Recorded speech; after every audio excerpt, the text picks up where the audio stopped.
started. So Sarina, if you want to kick us off, and then we'll pass it over to Christina. Sure. So hi, everyone. It's nice to see some of you are familiar faces through the Vet Social Work and Veterinary Human Support Certificate. So it's nice to see familiar faces and some familiar names. I haven't seen your face before. So I'm Sarina Manifold. I'm a licensed clinical social worker, and I'm physically located in the Raleigh, North Carolina area, just outside of Raleigh, but it's easier to say Raleigh. And prior to moving here, I was at the University of Tennessee College of Vet Med from 2009 to 2018. I did my internship with Vet Social Work while I was getting my master's, and then they hired me on part-time and then hired me on full-time as they got funding. And so I was there for a long time, and that's where I got my professional start and fell in love with providing support to the human beings at the intersection of the human-animal bond. My primary areas of focus as a veterinary social worker are grief and bereavement. That's kind of my calling, if you will, my jam.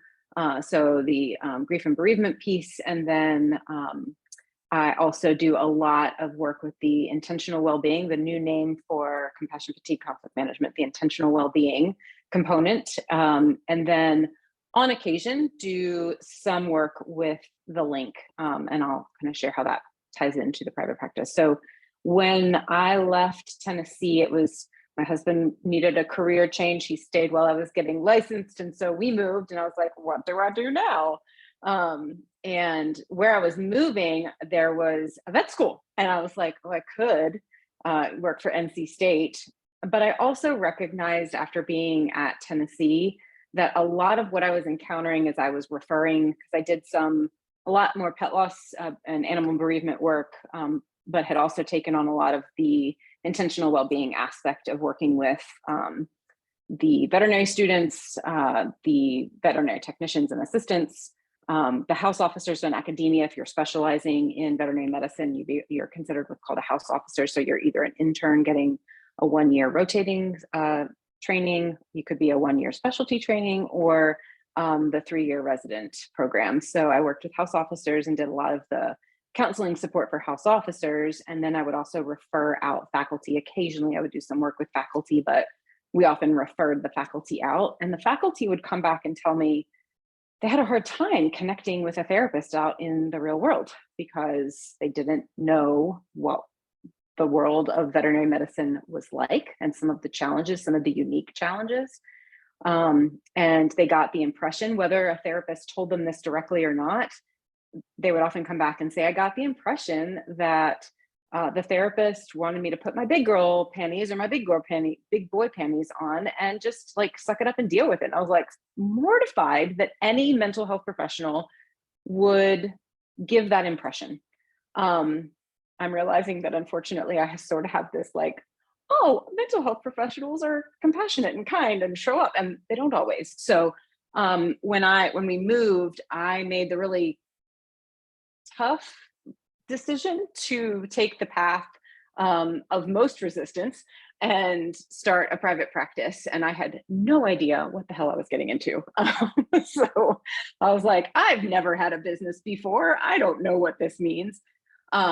And so it was and is still a steep learning curve. I don't know if it feels right, Christina, to like kind of jump back and forth into like, because I don't want to go into like my full story.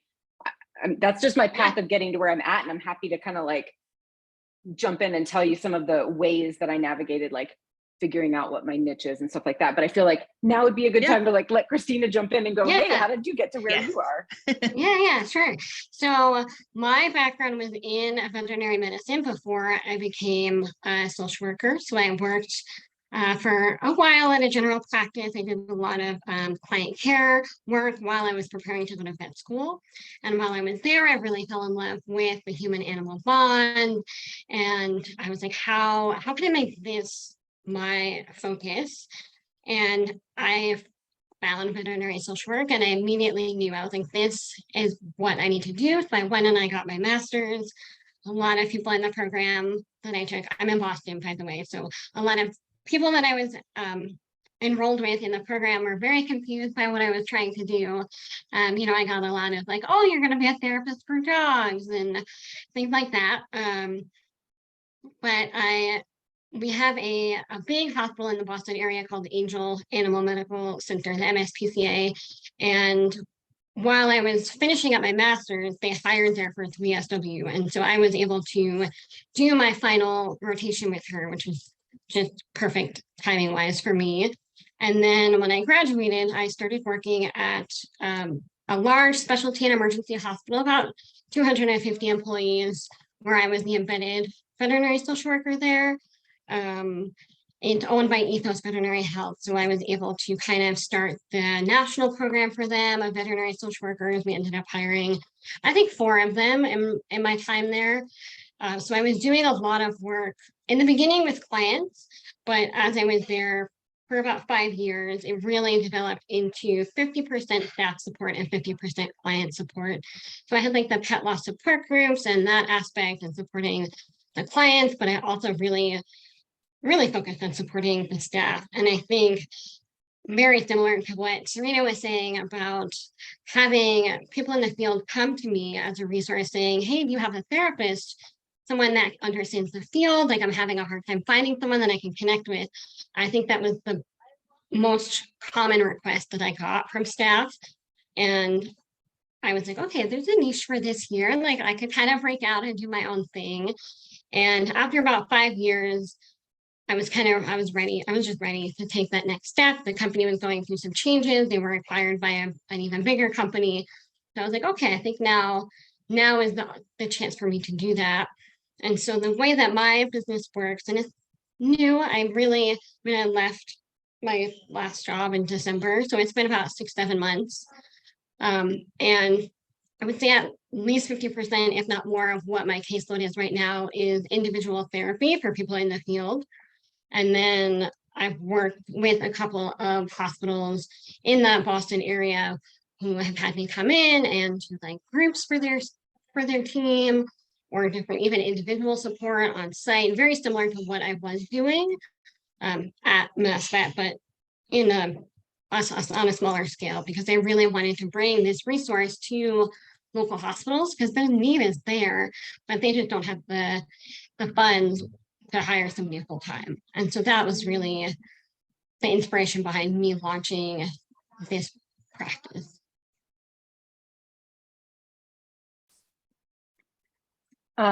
So very similar to Christina, because I don't think I shared what I do in my private practice. So very similar to Christina, I do a lot of work with seeing folks individually for sessions. And when I first got started, I got my LLC officially recognized in July of 2019, and I had done a little bit of networking before that, but because I couldn't take clients, so as far as like that piece, my local NASW branch is phenomenal with providing like support to, if you're a social worker, what they kind of guided me on what I needed to do. And they had it's a PLLC. So in North Carolina, it's a professional limited liability corporation, I think is what the LLC stands for. And so they had the forms that I needed to fill out. And I was like, I don't know what the heck I'm doing. So I found a lawyer that could kind of help me navigate. And since then, because I have to register every year, you have to like keep your registration up for that every year.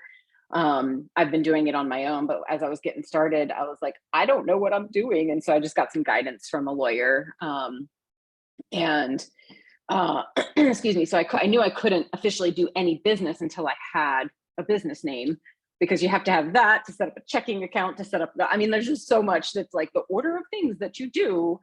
There's no real, there are some websites out there that are geared towards people looking to create a private practice that have some like checklists that were helpful, but it was like, what order? And I kind of had to figure that out on my own by kind of, okay, like to do this, I have to have this, and to do this, I have to have this. So I kind of created my own little list of tasks that needed to be done in a certain order. But once I got my LLC, then it was like, okay, well, I started meeting with NC State. I started going to veterinary practices and just letting them know I had created these flyers to let them know the services that I was going to be offering. And then the pandemic hit. And as a private practitioner who was like, I kind of need to make some money, my need and the need that existed. So I didn't want to just be exclusive to the veterinary community when there was a great need for a lot of people, and my area of expertise or specialization is grief. I was like, there's a lot of grief happening. And so I filled up very quickly with non-veterinary folks at the start of the pandemic. I would say now it's starting to be a little bit more. I still do have some non-veterinary related folks that are primarily grief, because I do have a passion for grief. And for me, I want to be able to support people if there's a need. And so I have the luxury of being able to say, ooh, this sounds like an ideal client, and I want to take them on, even if it's not in the animal welfare world. So I have some non-veterinary folks that I provide support to on an individual basis, but I do see, I started getting a lot of referrals from NC State specifically for house officers, because that was the greatest need. And so I have quite a caseload. I'm still licensed in Tennessee, so I was also getting some referrals from Dr. Strand and others at Tennessee for counseling support, because they were like, we know you, and now that you're not here, we feel comfortable seeing you and telling you about our stuff, because you're not working with us on a day in and day out basis. So I was still seeing some house officers and a few even technicians from Tennessee, and mostly house officers. I have 3 faculty members from NC State right now that I see for counseling. So it's kind of nice that the faculty are starting to also utilize that. And I think it helps them to create the support for giving time off for their house officers to get counseling. And then I've got a few veterinarians from the community that I see on a one-on-one basis. But like Christina said, I do also provide, if a veterinary clinic reaches out and says, hey, we want a debriefing because we've had a tough case that's rocked our community, or we are hosting a lunch and learn and are trying to focus on some aspect of well-being, can you come? So I'll do little pop-ins at veterinary clinics. In fact, just tomorrow and Thursday of this week, I'm doing a workshop on giving and receiving feedback to a veterinary clinic, because they are struggling with that piece. And so I'm doing a workshop for them on that. And I do work with a few animal shelters. So I've had a few animal shelters and a few aquariums who've reached out to me, not even in the state. So I'm not providing counseling support. So I can and do feel comfortable offering support in a debriefing capacity. So I have traveled to Washington, DC to do an on-site support for a veteran or for a animal shelter that euthanized an animal due to behavior and experienced death threats from the community. And they were like completely at a loss, and through the networking world of vet social work as it is, got my name through somebody who works with shelters in a psycho-ed capacity. She's not a mental health professional. And she was like, I don't feel like this is within my scope of practice. And so she and I have cross-referred. If I think that there's somebody who, a shelter that wants psycho-ed, I'm like, well, I could do that, but she's already got the program material. I'm not gonna like do that if she's already got things. So her name is Jessica Dolce. She's got the Compassionate Badassery Lab. I don't know if anybody's heard of her. So Jessica and I have cross-referred. And so Jessica got the reach out, and then they called me. And then through them, I've been connected to another animal shelter just for occasional debriefings when they've had high euthanasias within their clinic, or specific euthanasias that have been tough for the staff. So, and I do those virtually. I only traveled up to DC because I had time, and they were really like, they were rocked by this one pretty hard. Like there was a lot of distress around that particular euthanasia. So, so yeah, I do some workshops, I do some debriefings, I do individual counseling. So. Going back to what you said in the very beginning about resources for starting a private practice, there is someone, I think I found them through Instagram, called the Private Practice Pro. Her name is Kelly Stevens, and she has a like a course, like a step-by-step course with like every single thing that you need to do to start a private practice from like beginning to end, and like the order that you need to do it in. And for me, that was a huge resource. It was very, very helpful. It outlined like everything that I needed to do.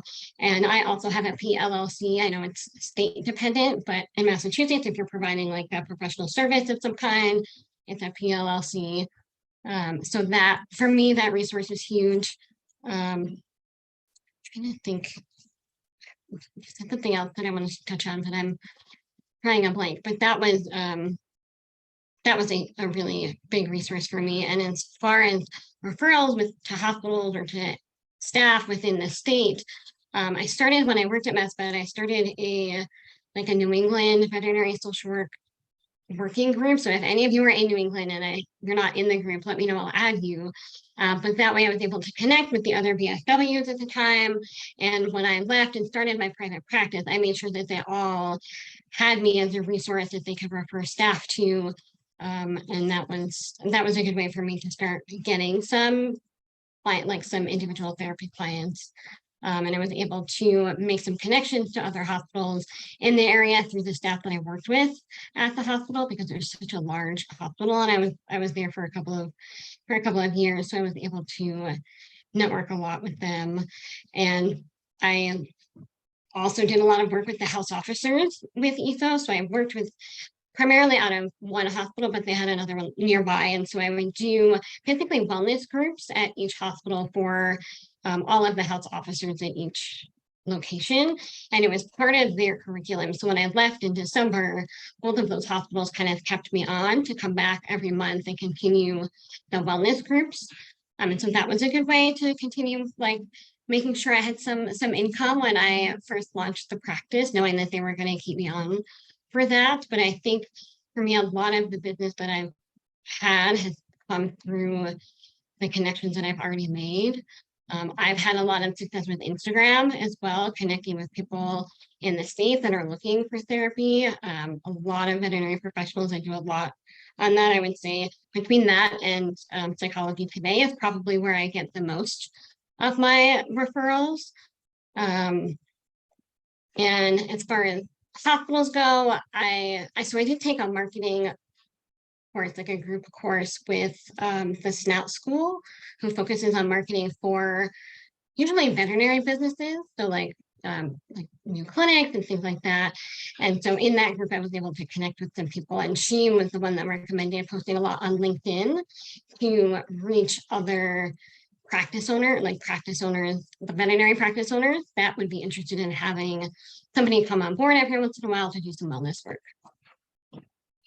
So that for marketing, for me, those are kind of like the two social media platforms that I focus on, and then Psychology Today. And initially when I started, I wasn't sure about which insurance panels I wanted to get credentialed with.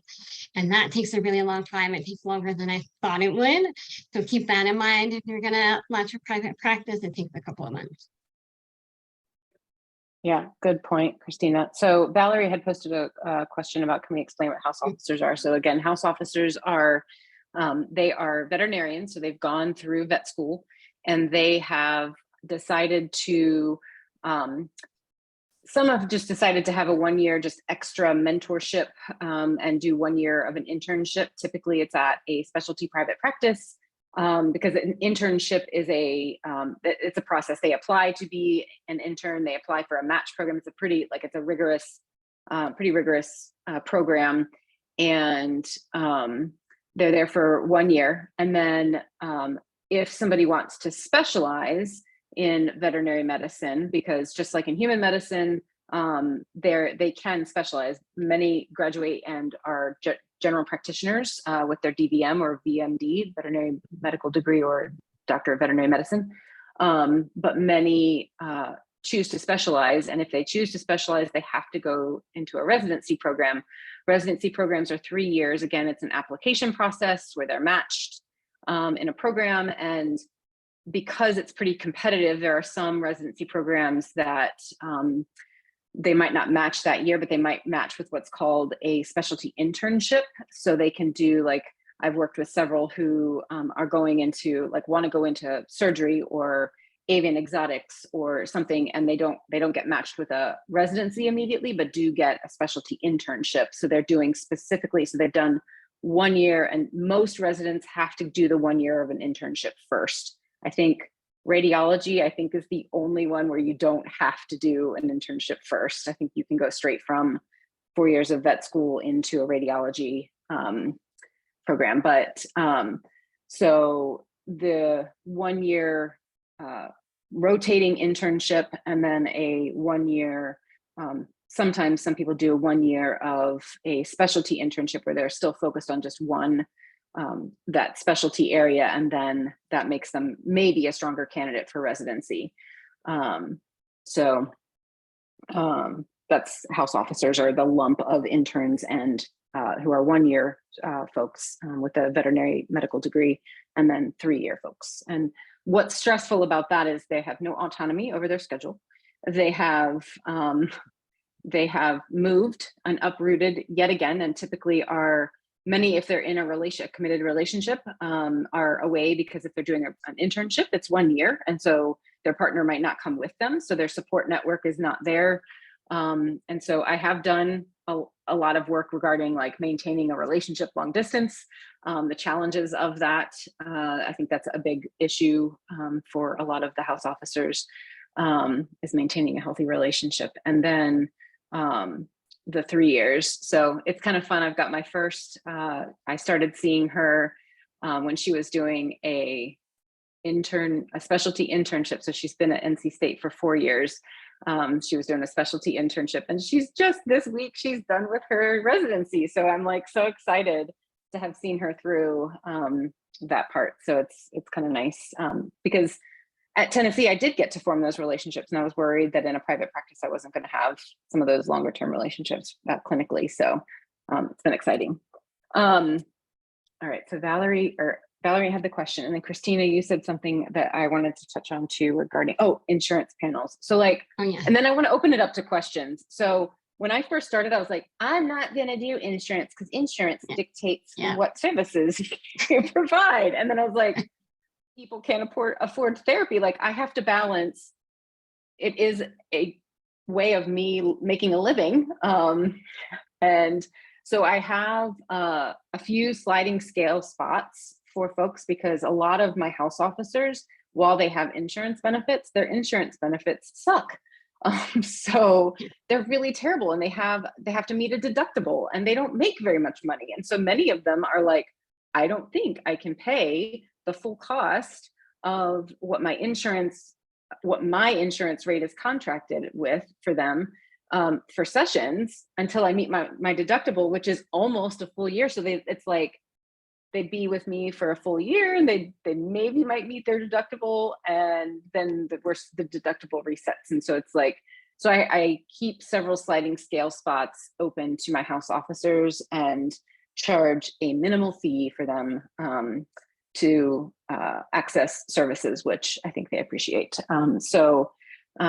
Insurance is like a whole nother thing to learn about. And I followed a podcast about insurance stuff. I can't remember which one it is. I'll maybe look it up in a little bit. But that was one of the things that I was like Christina said, finding some resources that helped me to navigate some of these things that I knew nothing about.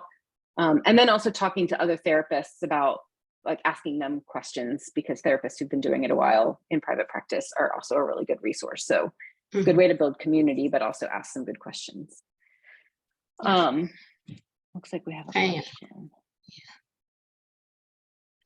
Oh, good question, Rodney. Go ahead, Christina. Yeah, no, I have an answer for this one now. So in the beginning, I also was like, I'm not doing insurance panels. I'm only going to do cash pay, because it's just, insurance is so complicated. But especially in Massachusetts, the health insurance up here is really good. So nobody is ever electing to pay for a therapist in this state, because they can go and get a therapist anywhere else. So that definitely limited my with people reaching out. And as soon as I was paneled, I had people reaching out. So I would have started that process sooner, but I will say I've worked with a company called Headway. They're not available in every state. So depending on the state that you work with, Headway will, they basically get you credentialed in multiple insurance panels like Blue Cross, United Healthcare, Optum, a couple of others. They do it all for you, and they do all of my billing for me. So I know I never have to work directly with an insurance company. If there's ever an issue, like they contact Headway, and Headway will be like, okay, they need, more notes, or the diagnosis needs to be changed or something like that. But it makes it so much easier for me.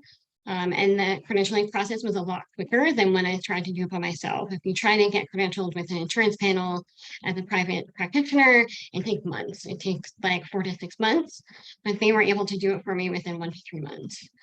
And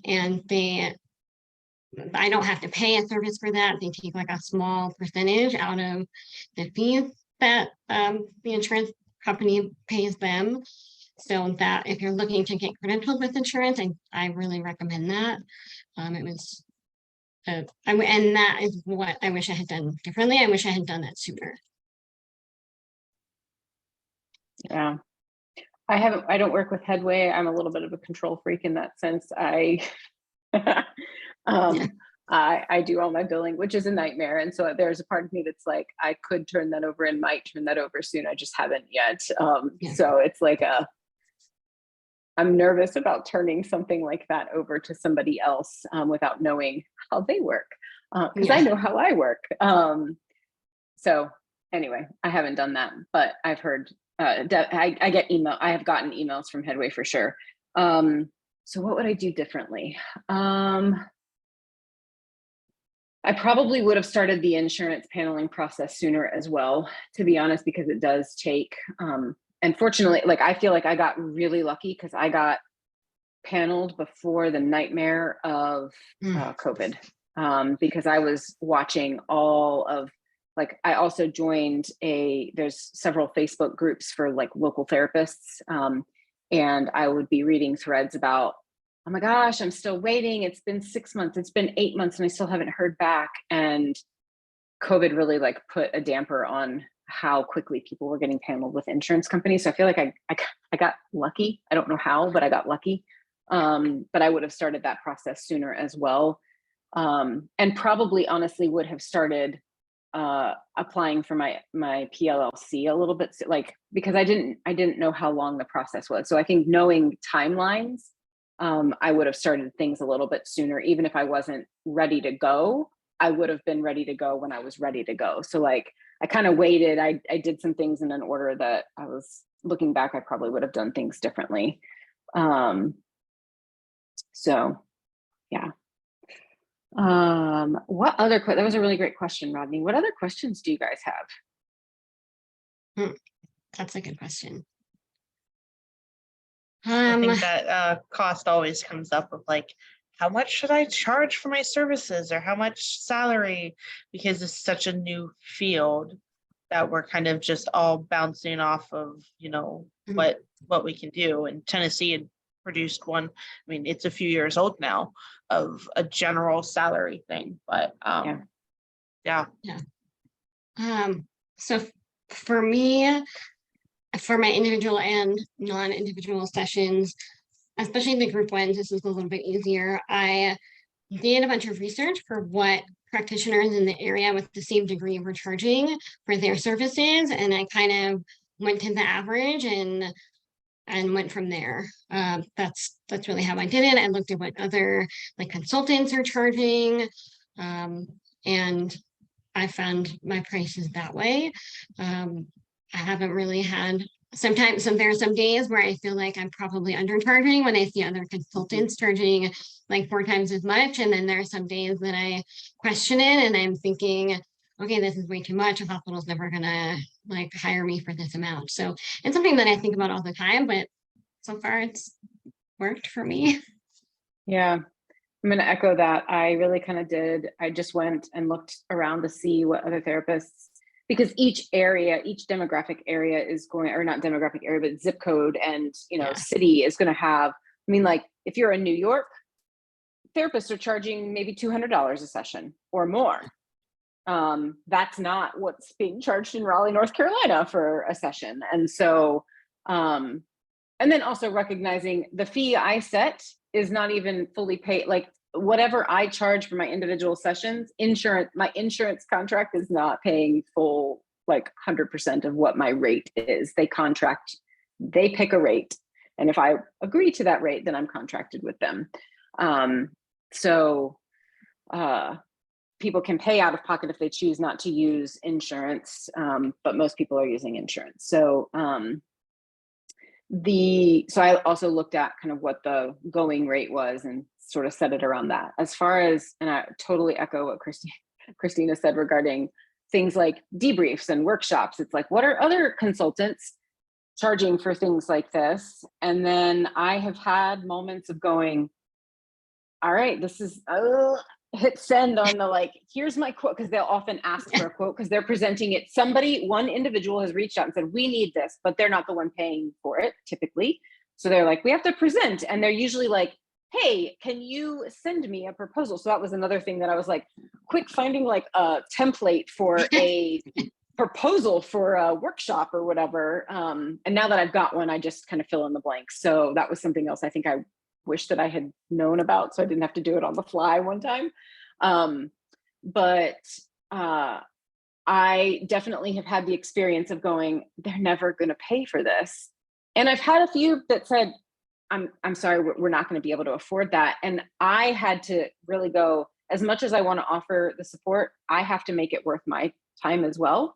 My husband always says, how many individual sessions are you going to be giving up during this time? You're going to be prepping for this, maybe, if you haven't already done, like if it's a workshop, have you already done the content? Are you going to be having to create new content? Like, you have to make it worth your while. And we are not taught that, regardless of what your background is. We are just not taught how to promote ourselves and sort of say, I'm worth it. And so I have to say, I'm worth it. And there are times where I'm like, I'm underselling myself and I'm not charging a lot. And some of that is I'm charging, it's still what I believe is a fair price. Could I charge more? Because I feel like what we offer as veterinary social workers, even though we're growing, I think what we offer is very niched. I think it is very specialized. I think it is unique and people want it. And so we have to, I think putting a dollar amount says, we are worth it. We've done the extra work. We've learned this skill set, this knowledge base, and we're worth it. I think, and yeah. Oh, go ahead. Oh no, I was going to say, I think you said it perfectly. I think sometimes when I think if I am overcharging and should charge less, like it doesn't, my prices reflect that this is the area that I'm an expert in, right? So this is what you're paying for. I know, like, I've done this, I have the experience for it. And so I think if I reduced my prices, that wouldn't come across in the same way. Mm-hmm. Yeah. Katie. Let's see. Oh, Hey everybody. My name's Katie. I'm down in Louisiana. Like 45 minutes outside of New Orleans. And I don't know if this is the right group setting for this, but so I actually just finished my master's and I'm getting ready to take my LMSW test. And I got to tell you, and I actually talked to Sarina Manifold about 2 years ago via Zoom, and I was like, I don't know what I'm doing with my life, blah, blah, blah. Okay, so I'm still in that boat, y'all. I don't know what I'm doing with my life. And I really feel like I did not enjoy the social work program. And I feel like the animal component was missing for me. And they did offer an animal assisted course. However, they only gave that option to online students. So I really don't have any exposure to it. And how Sarina was just saying, it's a niche, it's wanted. I don't think that is the thing down here. I don't really know what to do. I don't know how to even get started. I don't know what type of job to go look for. I kind of was on autopilot through my master. So I don't even feel prepared to go do any sort of mental health, anything. So is there another group setting where I can like lean on people such as yourselves that are interested in this type of work and like, I don't really know. So that's why I joined tonight. You want more of the animal assisted intervention support? Is that I what it don't- was? I don't Or- really know what it is, really. I feel like just animals is like my jam, and I couldn't, everybody's like, why didn't you go to vet school? I'm like, I just can't stomach the science of it. So here I am with this, and I ended up with social work because I wanted to do something with human trafficking. And then I learned about veterinary and social work, but I just have no idea how to even approach the subjects. Can I speak a little bit to that? Sure. Yeah, go ahead.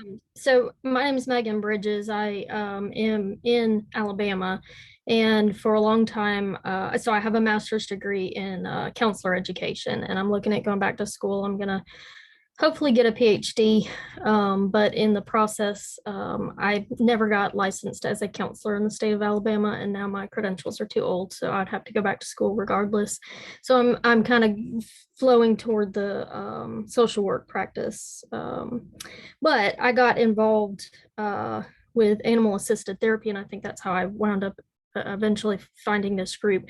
But I worked with the family drug court in the county that I live in, and did all of my reading, all of my learning, all my education, so that I knew that I would be able to provide the animal assisted therapy in whatever job that I went to.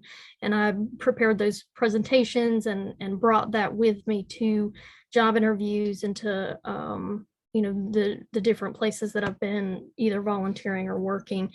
And some of the organizations are not at all interested in hearing about it, and then some of them are or have been willing to work with me, and so I've been able to incorporate that in practice. And so as a practitioner looking at wanting to work with the victims of crime, it sounds like you're interested in.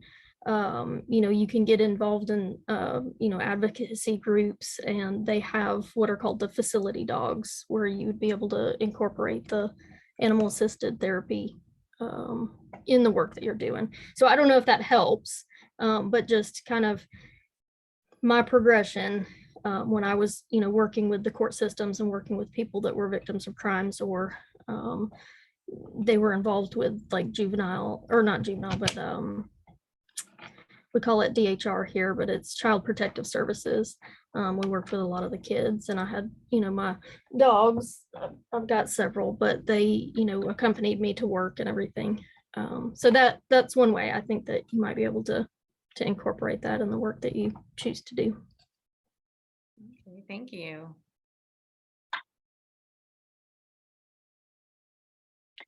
And I would say, just thinking about, when you say animals are my jam, like specifically seeing if you can narrow down what that looks like for you, what your interest is. And then sometimes it is doing some of your own research, but now that you have your master's and are working on your LMSW, it might be that like you save up money and start, it's like you might choose to do some of the module content that the vet social work post-grad program offers, because you don't have to do the whole certificate all at once. You could like, well, I want to do this because this is one of the things. So if it's like, I think I do want to look more into animal assisted interventions, and I start there, and then I can like build on that. And if it's like, if I want to do the whole certificate, I come back and I can finish it. And I think Bethany lets you like apply, if you've already done a module, you can apply it towards the whole certificate, but you can do one module at a time, like one unit, one topic area. So I think getting like sort of solidifying what is my area of interest. So like that social work certificate was not a thing when I was going through my master's of social work. And it was by sheer knowing that I had an interest in grief anyway, and did my internship at the vet school and was doing grief counseling after the death of an animal. I was like, oh, this is my heart work. And then expanded that because there is such an overlap in vet social work with all four areas. Even though I say I don't do animal assisted interventions, I don't do it formally. So I don't have an animal companion that I'm using as a tool in any capacity. But animal assisted interventions includes the fact that I have a relationship with my dog, and how does that affect the work that I do with my clients, and understanding some of the experiences that they're having. And my clients will, because as we're on Zoom, I'm seeing people's critters. The virtual therapy world has allowed me to see into the life of my clients in a totally new way. Like, I am seeing, if they're talking about something, I will see my clients' animals come up and like sit with them. I have seen plenty of cat faces rubbing on the screen. There are times where I'm like, I'm talking to my client, I'm looking at the cat's face. But it's given me an insight. And so I think it's like, while I'm not formally doing animal assisted interventions, I might use that like, oh, hey, your cat's sitting there. Let's do some grounding. Notice the fur of your cat. Notice your breath as you're stroking your cat's fur. So like, it's their animal. I'm just using it as a tool in the therapeutic setting informally, because I have the luxury of seeing how their animal is interacting with them during a grief session or during a session where we're talking about trauma or anxiety or something like that. So while I say it's not something an area that I focus on clinically, it does come up, and it is something that just sort of organically unfolds in sessions sometimes. So finding like, what is it that I like doing? I get, what's the word? Fueled. After like, I will feel full, not drained, full after a grief session and after working with a veterinarian. If you feel drained, that's probably not your area. Like, it's okay. Dr. Strand always used to say, because conflict drains me. Like, I will do it if I have to, but I feel really drained if I'm dealing with conflict, which is why I will never, and Dr. Strand was a marriage and family therapist, it makes sense why conflict is like her jam. I have had people bring a significant other into a session, and afterwards I'm like, holy cow, I'm feeling drained. I know that drains me. That is not my experience when I do a grief session. So it's like, I know that about myself, and I check in with myself and kind of go, yeah, this is still the thing I want to focus on. So I think get to know what it is. When you say animals are my jam, like what is it? Okay, good. And dig deeper into that.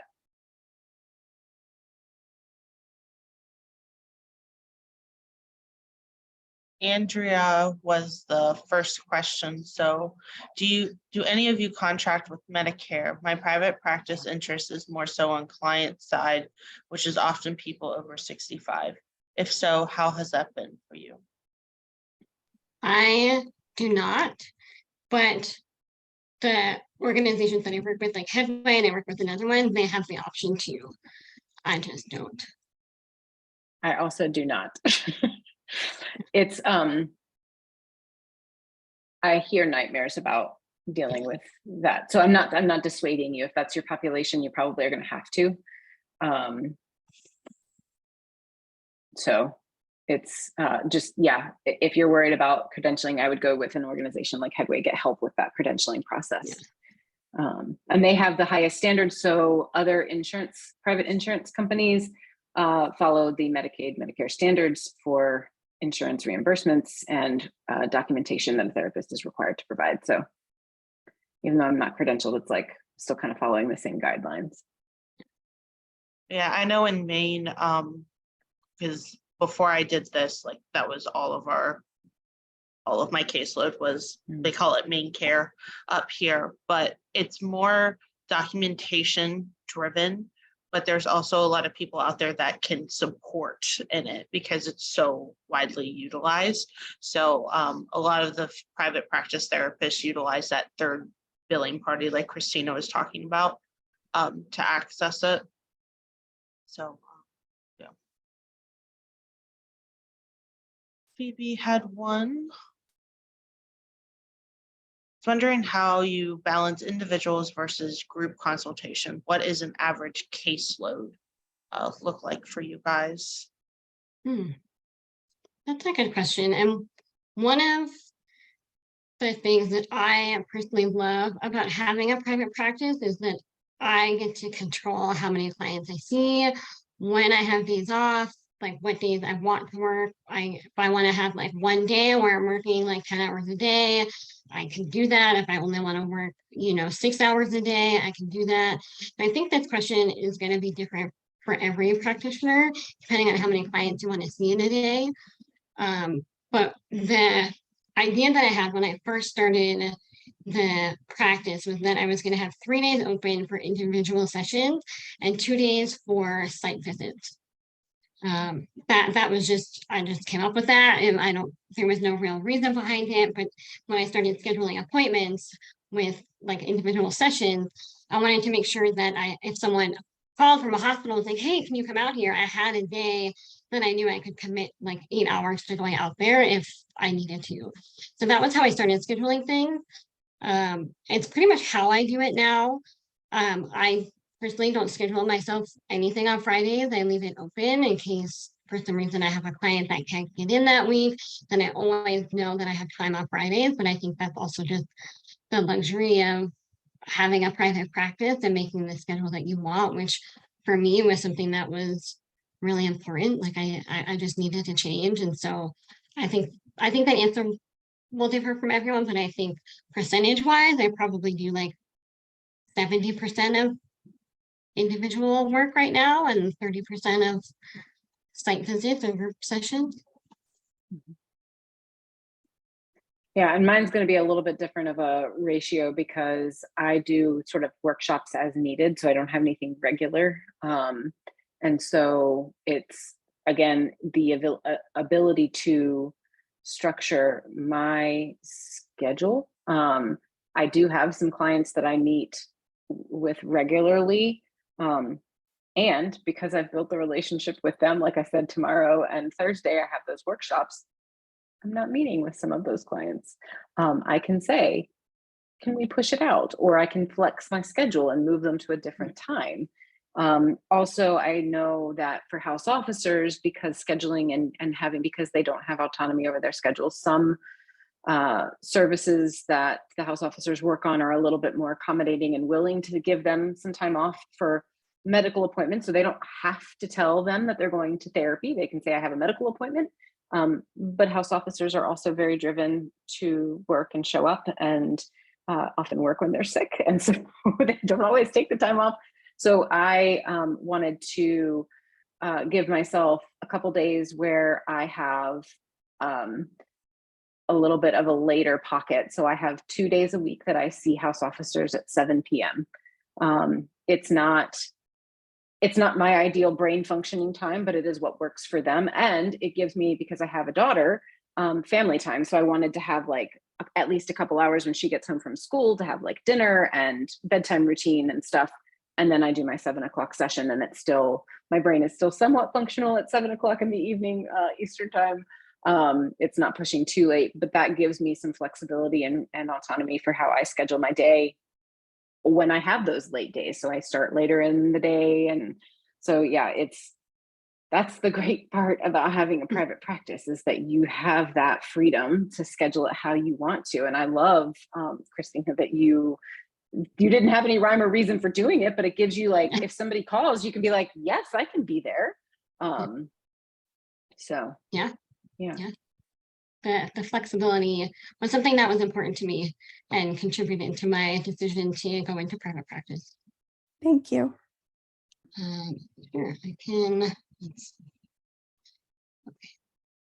see. Okay. Yes, I can send my website. I made my website through GoDaddy. They have an option where you can like make your own, and that was how I did it. There are companies that can do it for you. Before I officially left my last job, I spent a couple of months kind of preparing everything. Like I was working on the website. I had some like professional headshots taken for my website and everything like that. I really like did the behind the scenes stuff before I was really ready to launch. And so it gave me something to work on as well, like while I was getting ready to do that. Yes, that one there. And then before I forget, I have 2 things that I want to pass on. Anything that I can share. Have a lawyer that can write contracts if you're going to work with hospitals in any capacity. Like just take care of yourself financially, like make sure you have someone that can look that over in case they cancel, in case something happens. Like you just want to make sure that you're getting paid for the time that you put into it and that your contracts are legally sound. And then if the financial side of things kind of freaks you out, like the accounting side and the bookkeeping and all of that, because that is not my jam. I am not a numbers person. I work with a company called Herd, like HEARD, and I pay them like a monthly fee of $200, and they literally do all of it for me. So if you're someone that can relinquish that control and is not addicted to QuickBooks or anything like that, I totally recommend it if you're in any way like me where bookkeeping kind of like scares the crap out of you. And they do your taxes too. They do your quarterly taxes because you have to pay quarterly taxes as a private practice therapist, and they'll do your household income taxes included in that cost. I don't work for them, but they are excellent. Can you put that in the chat? Yeah. I can get the link. So I'll piggyback off that, and then there's a couple other questions. So I hired an accountant who I just kind of reached out to the mental health community and said, who do you use? And so she's an accountant who is local, and I like her because she's also a small business accountant. So she's not this huge, big corporation, but she sort of helped. I paid a consultation fee up front to kind of get a feel for what was it that I needed to be aware of as a business owner for tax purposes and stuff like that. And she does my personal taxes at the end of the year, our family taxes at the end of the year. But I have been able to just pay my quarterly taxes. It seems like a pain, but once you know, like, about how much you're supposed to set aside, and that's what the accountant kind of gave me the information, like, assume that you're going to need to pay X amount. There is a formula that you can use, but like, I don't do the formula. I just do like the percentage that she suggested for federal income tax and state income tax. And then I have a reminder on my phone. I look every year and it's like, okay, quarterly taxes are due here, here, and here. And so I just have a reminder on my phone to set that up.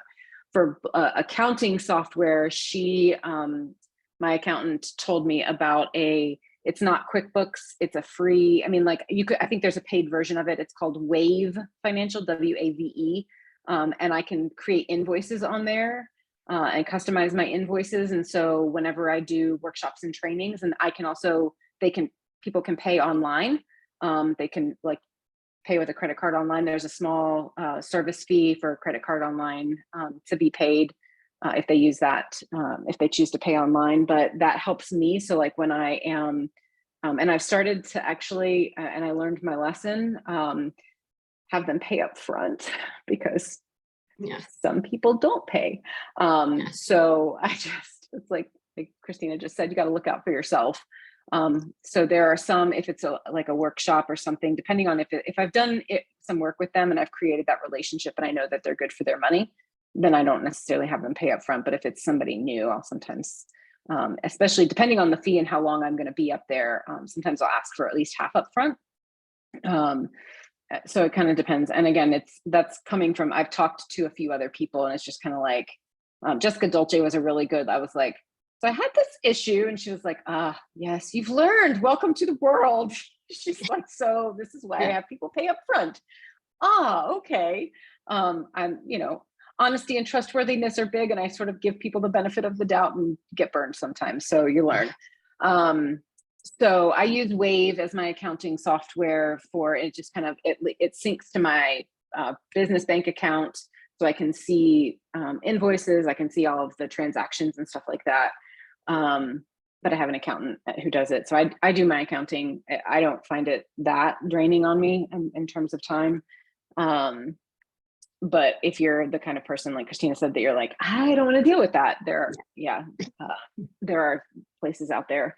And then my website, so I have the fortune of having a husband he's a software engineer. And so he helped me I did the web, like I really wanted to own, that was something that I'm really proud of. I built the website, but he helped me connect to, so we bought my domain name from Namecheap, NAMECHEAP. It's like $15 a year to host my domain. So we bought my domain name through Namecheap, and then I used Wix, W-I-X, as my website platform. And I've been happy with Wix. I would say I'm somewhat technologically savvy, but not super savvy. And they have a lot of templates on there. I know a lot of therapists use, I think it's oh gosh, now I'm forgetting who it is. There's another one that's pretty popular among therapists that has templates and stuff. But so I and I used, I don't remember, Fiverr. It's called Fiverr, Fiverr, I think, and these are like people who some of them are like, they have a skill set. Basically, is how my husband told me about it. He was like, they have a skill set and they're just sort of selling their skill set. So I worked with somebody on Fiverr to create my logo. Like I told him, here's what I'm thinking. This is what I'd like. And they created the logo for me. So that was a painless process. And then I was able to get the images from him and upload it to my website. And then because I had the color scheme, I used that. So, and the content, I really just kind of like, I knew what I wanted to put on there. And so some of it was just wordsmithing. I have updated my wordsmithing because I was like, I read it and I was like, ooh, wow, why did I say that?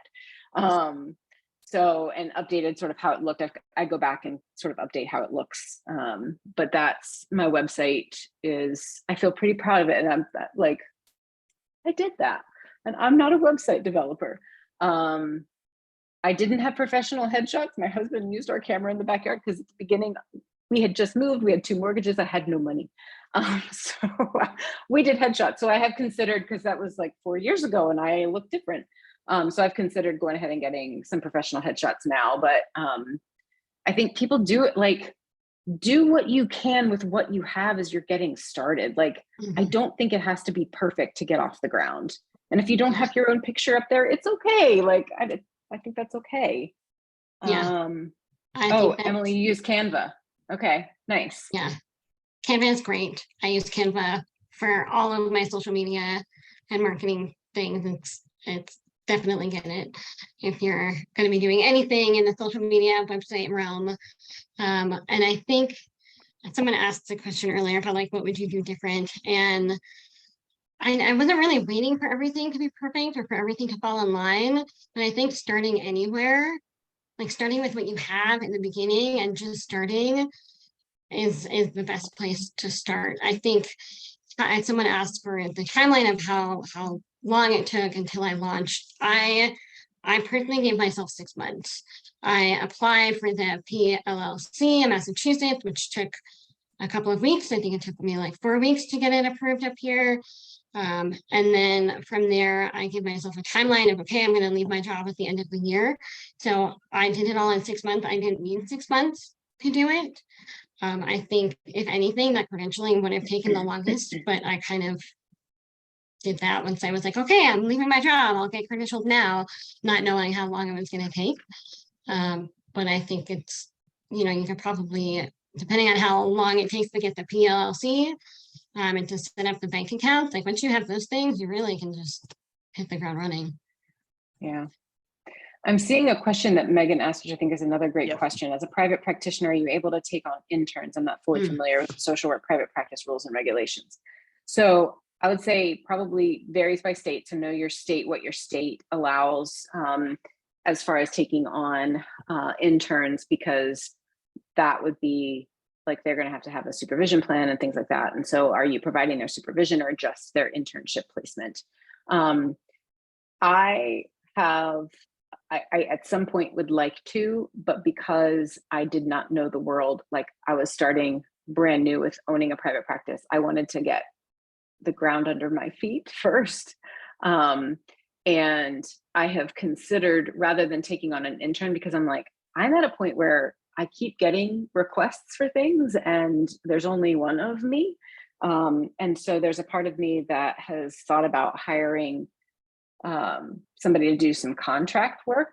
Like if I find the right person, I don't know what that looks like yet. Again, it's like, I'm going to have to talk to my accountant to figure out how that would work in terms of tax purposes and stuff like that. But if I found the right person who could also host workshops or do things like that.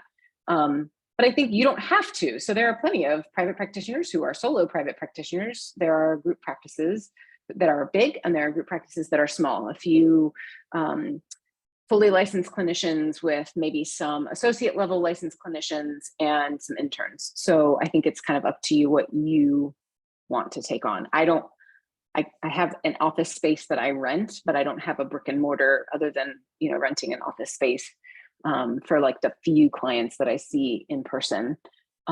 So I think check in with your, like, what does your state say? What are some of those regulations? And then I would, because I also don't know what that entails, my plan when I get to that place, and I think I want to take that on, because I do think giving back to the profession and hosting interns is something I want to do. My plan is to talk to practitioners that have interns working with them and just kind of like ask the questions, because I don't know what that means. Yeah, I think in Massachusetts, we can have them in private practice. I haven't yet. My business is too new, but definitely something that I'm open to as the business grows. I had one intern while I was in my last role as a veterinary social worker. So it was something that I really enjoyed. And, you know, I got to see her move on and become a veterinary social worker in another hospital. So yeah, I would love to at some point. I know. Want to be Good mindful. question. Yeah, I know. It always like picks up halfway through. It's always been a good conversation, but want to be mindful. I normally always keep it open if people want to stay on, ask lingering questions.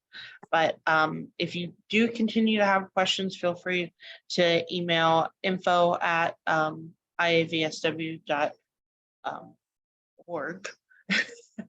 And I am sure Sarina and Christina wouldn't mind if I, you know, circumvent to them. And Yeah, I'll put my email in the chat. Yeah, I can do that as well. Yeah, appreciate everyone coming out and asking questions, and I hope you guys get some good takeaways from this talk. So next month, it will be August already, slightly terrifying, August 8th, and we're going to be looking at kind of the macro VSW. So if you're interested in that, it will be the same link. So just come on back at 8 p.m. on the 8th of the 8th month. It'll be a special one. Yeah, thank you guys. Thank you. Thanks, guys.